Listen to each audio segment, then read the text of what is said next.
and welcome to Americans Learn. My name is Lauren, and today I'm going to be looking at a video called How Did Roman Soldiers Level Up?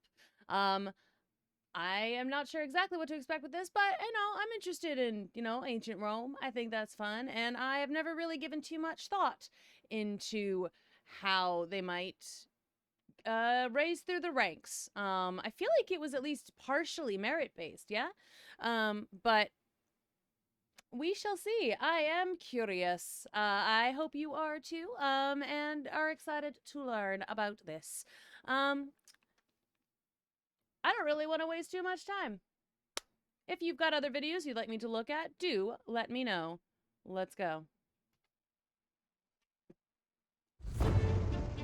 The Roman military was one of the largest pre-modern professional armies that ever existed, protecting over 7,000 kilometers of border and consisting of over 400,000 legionaries and auxiliaries. The army was perhaps the most important institution in the Roman world. Often, this statement is contextualized around its defensive and offensive wars. However, we should remember that this institution had perhaps a far larger impact just by its very existence. I love these, this dramatization and these LARPers. I'm just okay. And it is gross out where they're at. Wherever they're supposed to be right now, it is just it looks like they are filming in the woods in Pennsylvania somewhere. After all, the Roman army was among the largest employers of its age and represented the single greatest line item in the imperial budget.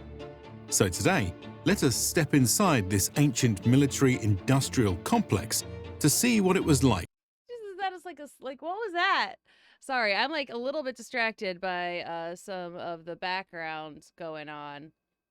Yeah, look at those boys in the back. Give them some clothes, please. To see what it was like for a soldier to earn a living and make a career in the Roman legions, from raw recruit to senior centurion. And the little broom. The reenactment footage for this video was provided by the team at Imperium Romanum. They are a fantastic reenactment group based out of the actual Rhine frontier, who produce in-depth documentaries on both... Okay, Rhine, so that's German, right? The Rhine is in Germany? I actually have no idea. ...military and civilian life. France? France. I'm gonna look it up, because I'm a fool. Where's the Rhine? Swiss. I was wrong on all counts.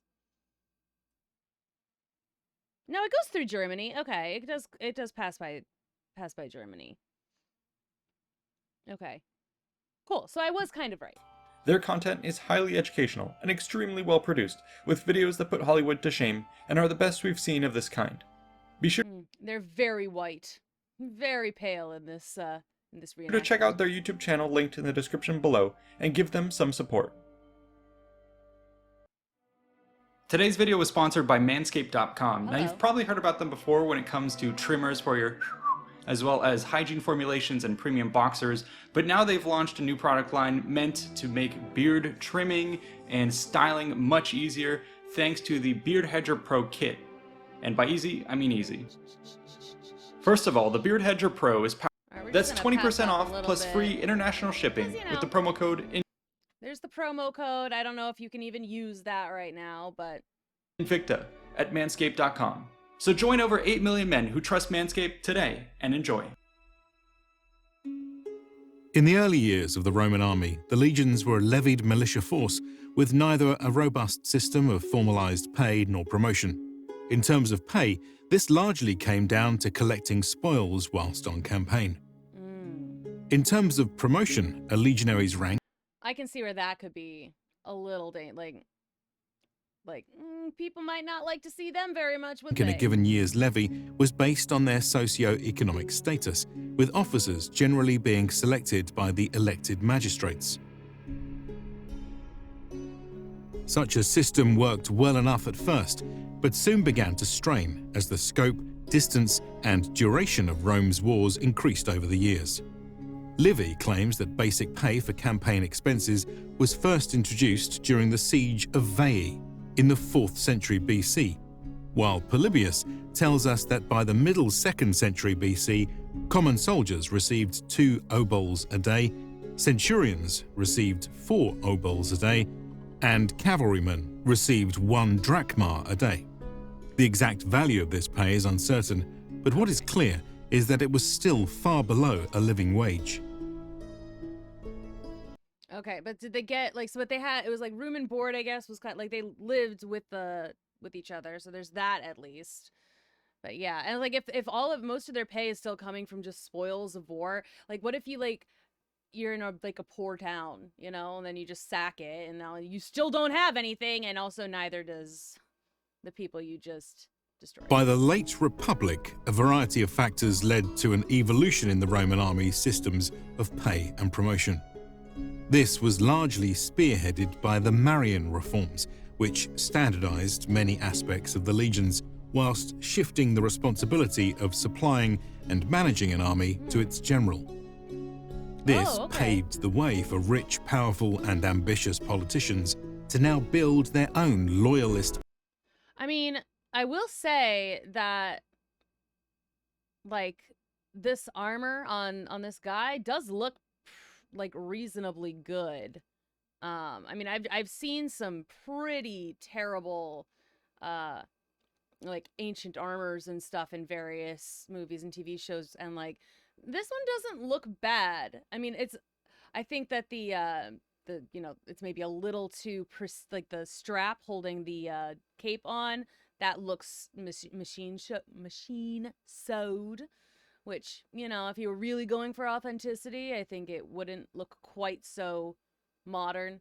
But, you know, pretty good. Armies who could be bent to their cause using the leverage of pay and promotion. For instance, Caesar famously doubled the base pay of his soldiers to 225 denarii a year, while elevating all who proved themselves in the line of duty. Yet, with each commander acting as he pleased, this was not a long-term solution. When Augustus finally emerged victorious from the civil wars, he would see fit to standardize this system. Thus, as Republic turned to Empire, we finally see the emergence of Rome's professional army. Okay. Also, just a quick question here. Like, this part of Iberia, you know, Portugal and Spain or whatever, that isn't part of the Roman Empire, how did they avoid that? Like, I'm kind of curious now to see how they avoided being part of this empire, like when the rest of everything else was taken over. If you've got information for me on that, let me know. It is this force's pay and promotion which we shall cover today. Understandably, both concepts are intertwined. For the sake of simplicity, we shall discuss each in turn, starting with pay. When men in the imperial periods joined the Roman army, they were given a signing bonus of 3 gold coins, the rough equivalent of about 4 months' salary. But such pay did not come freely, as new recruits would also be obligated to swear the military oath to faithfully execute the emperor's commands, to never desert the service, and to never avoid death for the Roman state. Why are they praying with grass? What's with the grass? What does that have to do with anything? If they don't explain the grass thing, I'm going to be a little bit salty. I want to know why they're playing with this grass. Following this exchange of life for gold, soldiers would now be officially enrolled in the legionary ledgers and become eligible to receive their annual pay. During the reign of Augustus, this was set at Caesar's established rate of 225 denarii a year, which would be paid out in 3 stipendia of 75 denarii at each 4-month interval. Foot auxilia received about 33% this amount, cavalrymen received about 100%, city cohorts received 160%, and praetorians received about 300%. Okay.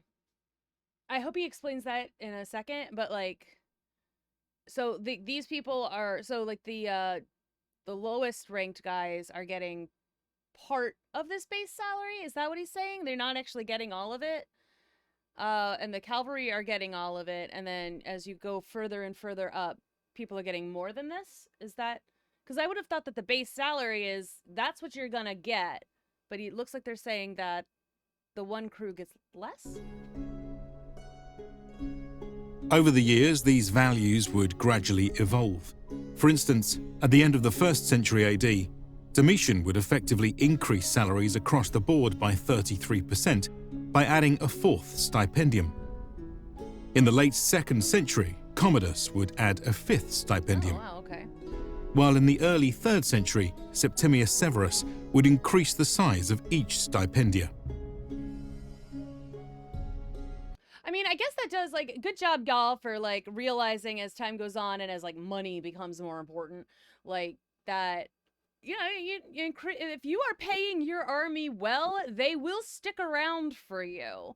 Because, like, again, at this time, there's, like, a lot of mercenaries and stuff, right? Just people, you know, just sellswords, I guess, who are willing to fight for whoever's gonna pay them. So if, like, you are the one who's gonna make sure that they are paid, and they are paid well and consistently, and they don't have to worry about it, like that, more people, you know, smart idea. In addition to these base salaries, soldiers would also benefit from bonuses. These were initially ad hoc incentive programs meant to boost the morale and loyalty of the troops. However, Why do they have the bear hats? Honestly, I feel like most of this video is going to be like, whenever there's something like in the background that I don't understand, I'm going to be like, wait a minute, what's that? It's not important to what the video is about, but it's like, it's important to me. in later years, such donatives, as they were known, became quite regular occurrences which accompanied the ascension of a new emperor. This was especially true of the Praetorians, whose loyalty was most important to secure. As a point of reference, while Augustus would pay each soldier 75 denarii, or 1/3 a year's salary upon his death, Claudius would pay his Praetorians 3,750 denarii, or almost 8 years' worth of their already elevated salary. Rude. Specialists and officers within these various units could expect to receive many times the base rate of a regular soldier. Centurions, for instance, are believed to have been paid around 5 times as much, while the Primus Ordo earned 10 times and a Primus Pilus earned 20 times. But one might wonder, how did this money actually make its way from the government's treasury to the soldier's purse? I mean, and it does feel like that is the kind of thing that would get people mad. I mean, we say it now, you know, eat the rich, you know, for this exact thing. It's like if you already have like the money, you're already up at the top, you're just going to make more money and the rest of us suffer. In Rome's early history, a central treasury, or aerarium, was located within the city itself, which served as the source for all funding, including military expenditures. However, such a system proved impractical as the state expanded, and by the time of the late Republic, the treasury functioned more as a clearinghouse, which kept records of Rome's financial balance sheet.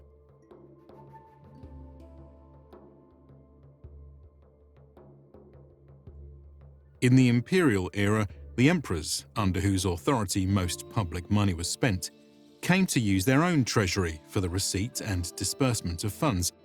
Also, I will say, I really do appreciate that when they like go into a new era, like more of the map reds out, like they show us like this is where they've expanded to. I think that's a cool little, like that's a cool trick. Without accounting to the aerarium.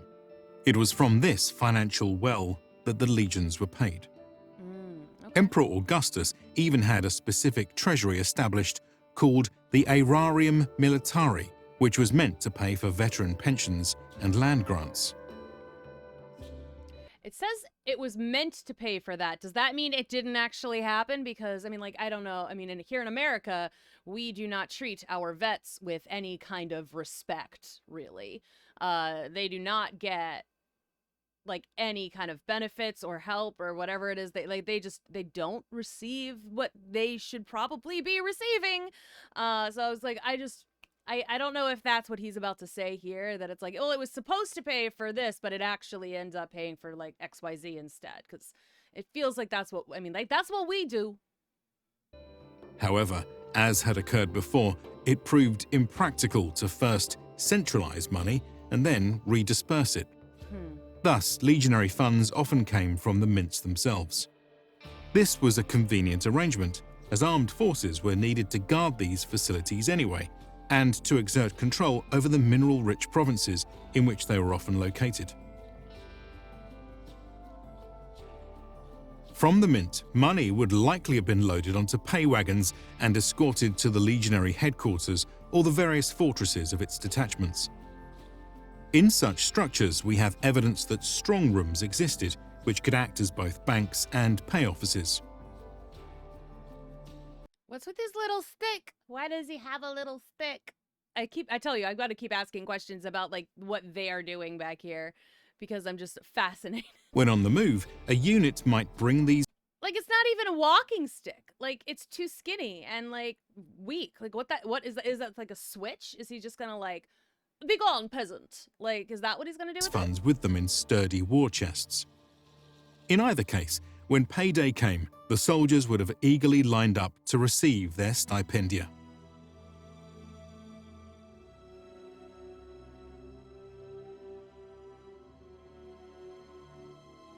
So, what might they do with this money?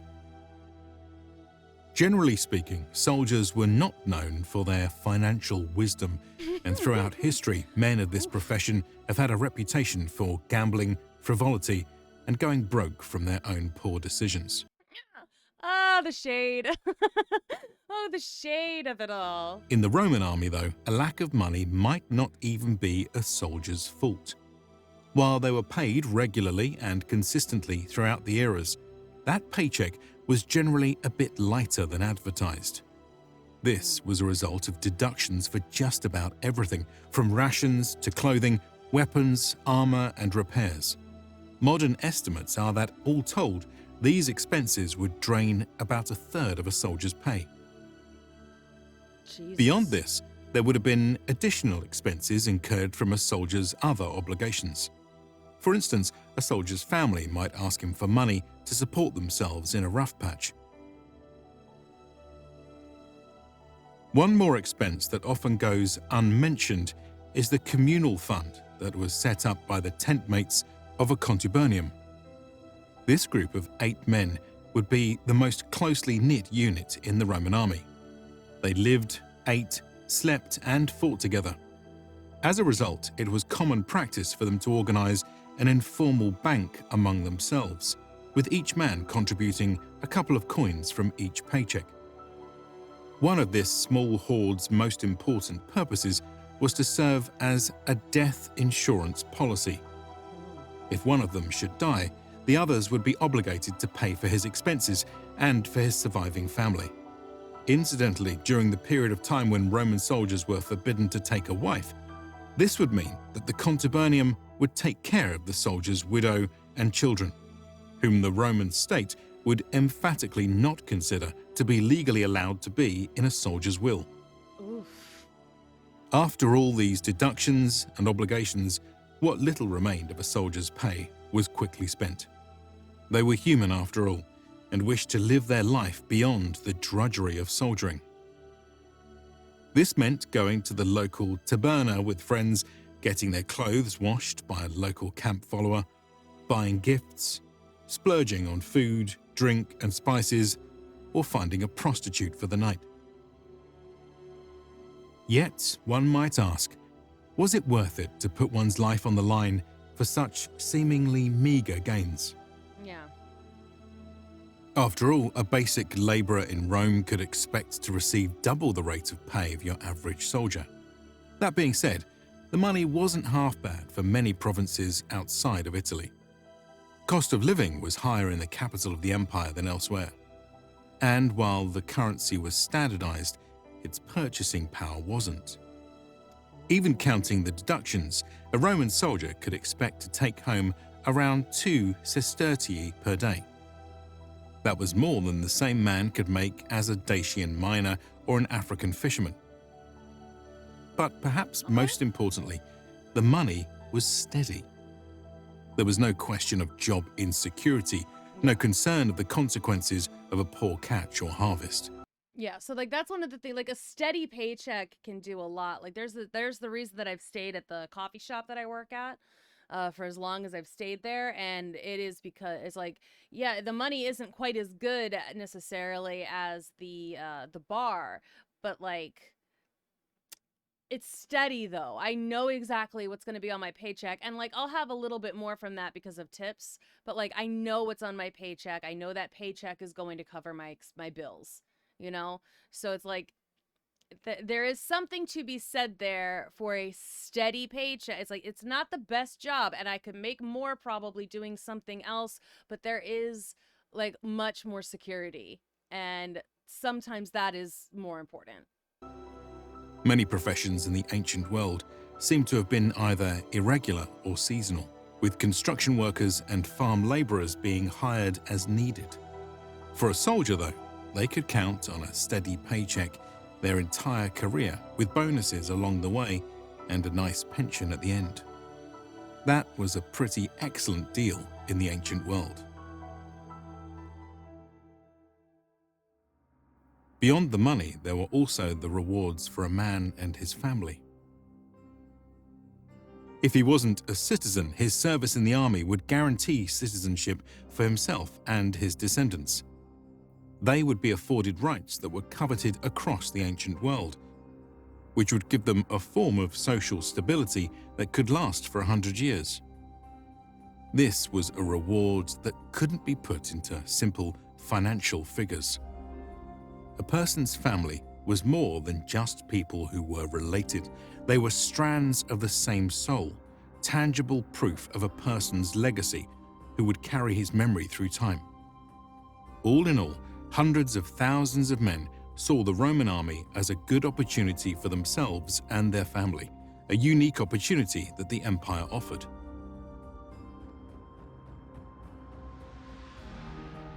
Now that we have covered a soldier's pay, we can cover his promotion. Yes. In this regard, the Roman army of the empire had a rather strict hierarchy of ranks, with various grades of pay which accompanied them. In theory, one could ascend up this ladder over the course of a long career. In practice, Of course, that's going to be an in theory. Yeah. Just like, yeah, in theory, anyone in America can be a millionaire. It's like, okay, yeah. But like in practice, you have to have a pretty good start almost every single time. Like it's very difficult. Like, okay, you have the dream. You have it's like, well, it's like sort of dangled in front of you. It's like, oh yeah, sure. There's the possibility for upward momentum. And it's like, but that possibility, the amount of time and effort that takes, it's like no matter even like you can do everything right, but like still be screwed, you know? practice, however, evidence does not support the idea that regular soldiers enjoyed much advancement, especially in contrast to their officers. That tracks. That's not to say that a regular legionary would be at the grunt level forever.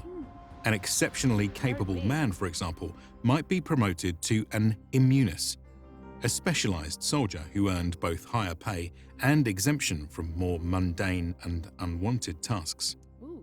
Some of their roles included work as field medics, carpenters, and engineers.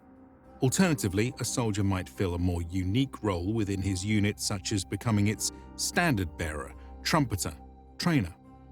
Every so often, a man might be able to be promoted to the rank of optio, the immediate subordinate to a centurion, and from there to the rank of centurion itself. Yet again, we should mention that this appears to have been a rare event. In fact, we actually have a rather poor understanding of how one came to be a centurion.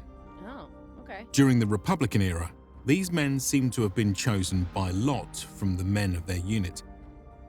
As for the practice of the early empire, Vegetius, a writer from the 5th century AD, provides one of our only explicit descriptions. Quote, "The centurion in the infantry is chosen for his size, strength, and dexterity in throwing his missile weapons, and for his skill in the use of his sword and shield. In short, for his expertness in all the exercises, He is to be vigilant. The guy with, like, why? Like, it's so big. I feel like that kind of thing is foolish. If you're in a war like with the Romans, it's like you have that big old fluffy guy on top of your head. People are gonna gun right for you. Temperate, active, and readier to execute the orders he receives than to talk. Strict in exercising and keeping up proper discipline among his soldiers, in obliging them to appear clean and well-dressed, and to have their weapons constantly rubbed and bright. Yet, while this passage might make it seem as though the best of the best soldiers would be plucked for promotion, the rank of centurion would probably be reserved for people who already had the money and status to be noticed by the army's higher-ups. After all, social advancement in ancient Rome heavily relied on one's social network. There was also the fact that the duties of a centurion required administrative skills that were simply more prevalent amongst the elite. You know, the more things change, the more they say the same. It seems like that is just exactly, I mean, like, we deal with that today too. They had to be able to read and write fluently, manage unit logistics, oversee construction, and interface with much of the administrative tasks of the army. But that isn't to say they were mere pencil pushers. Centurions were expected to lead from the front by example, and as a result, casualties among their ranks were disproportionately high compared to an average infantryman. And again, they have that big old fluffy thing that just makes it obvious who the leader is. But those who survived and did their job well could be expected to gradually slide up the ranks. Within each cohort, there were 6 centurions, the lowest being the hastatus posterior, and the highest being the pilus prior. Within the legion, the centuries were also ranked in seniority from 10th to 1st. The first centurion of the first cohort, known as the primus pilus, would be the most senior centurion of the legion and would serve as a direct advisor to the commander himself. Reaching such a post would be the culmination of a long and distinguished career.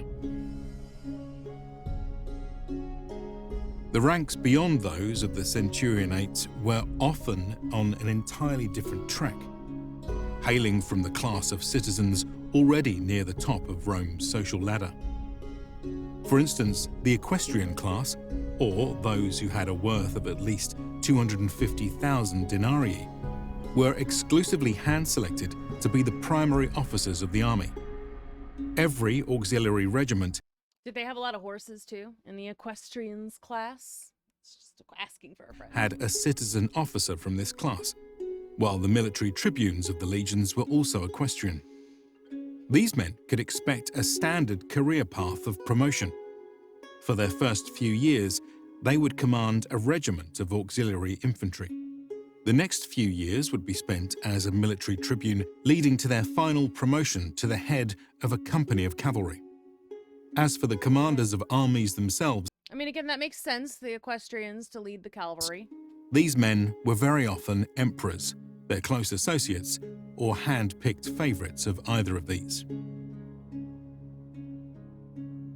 Yet for every system of promotion we have attempted to lay out, there were likely many exceptions and deviations over the course of the Roman army's long history. Makes sense. In this spirit, there are many records from military gravestones and letters which proudly boast of the unique and inspiring careers within the legions. Sadly, we will not be able to cover them all today. Just give me one. However, there is one account recorded by Livy from the Middle Republican period whose story serves as an inspiration for all those who dreamed of rising to great heights from humble beginnings. His account goes as follows, quote, "I joined the army in the consulship of Publius Sulpicius and Gaius Aurelius Cotta, and I served 2 years in the ranks in the army which was taken across to Macedonia in the campaign against King Philip. In the 3rd year, Titus Quinctius Flamininus promoted me for my bravery to be centurion of the 10th maniple of Hastati.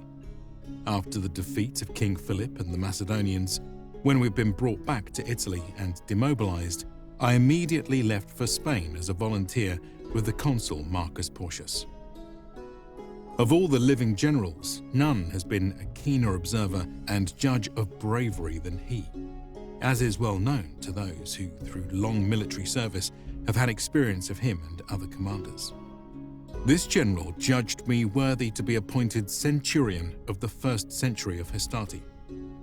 I enlisted for the 3rd time, again as a volunteer, in the army sent against the Aetolians and King Antiochus. Manius Achillius appointed me centurion of the 1st century of the Principes. When King Antiochus had been driven out and the Aetolians had been crushed, we were brought back to Italy.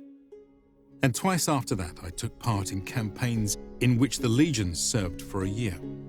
Thereafter, I saw 2 campaigns in Spain, one with Quintus Fulvius Flaccus as praetor, the other with Tiberius Sempronius Gracchus in command. I was brought back home by Flaccus with others whom he brought back with him from the province for his triumph on account of their bravery. And I returned to Spain because I was asked to do so by Tiberius Gracchus. Okay. 4 times in the course of a few years, I held the rank of chief centurion. 34 times I was rewarded for bravery by the generals. I have been given 6 civic crowns. I have completed 22 years of service in the army, and I am now over 50 years old. Wow, okay. So, like, that's not even, like, so he's, like, started making a name for himself early. That's pretty good. Good for him. I hope you've appreciated this look at what pay and promotion was like for a Roman soldier during their service in the legions.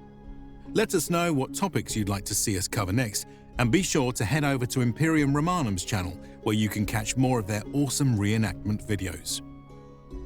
A big thanks is also owed to our patrons for funding the channel. Consider joining to vote in polls, to catch script previews, and to download all our art. And finally, a shout out is needed for the researchers and writers for making this episode possible. Be sure to like and subscribe for more content, and check out these other related episodes. See you in the next one. All right. So, that was interesting. I still have a lot of questions about, like, the, some of the reenactments, and maybe I would have to, like, watch one of the reenactments, and maybe they would tell me some more information. I had a lot of questions about, like, the props and the costumes more than the actual how things worked. And honestly, I was like, you know what, I could have guessed a lot of it. I think I maybe had, like, a slightly more romantic view of how it might have worked. I definitely thought that maybe it was a little bit better, but that would be ridiculous. Things have only very rarely like started out in, like, a pretty good way and then got worse as time went on, and as, like, so it's like it makes sense that, like, promotion and pay and the way that things work would be very similar to how it is in the modern era. But, you know, still interesting, and I still, you know, I knew that there was at least some possibility of rising up, and I guess, like, the times you hear about that, it does tend to be like it's that person's story, and, like, that's why it's, like, a big deal. And, like, but you see a lot of movies about that kind of thing. Makes sense that it would actually work out in the movie. But yeah, all right. So we've learned some stuff today about how the Romans did things with their army. Thank you very much for watching. I hope you enjoyed. If there's something else that you'd like me to look at in this sort of vein, or if there's something other historical that you'd like me to look at, do go ahead and let me know in the comments below, and we'll add it to the list. Thank you so much, and I will see you in the next one. Bye-bye.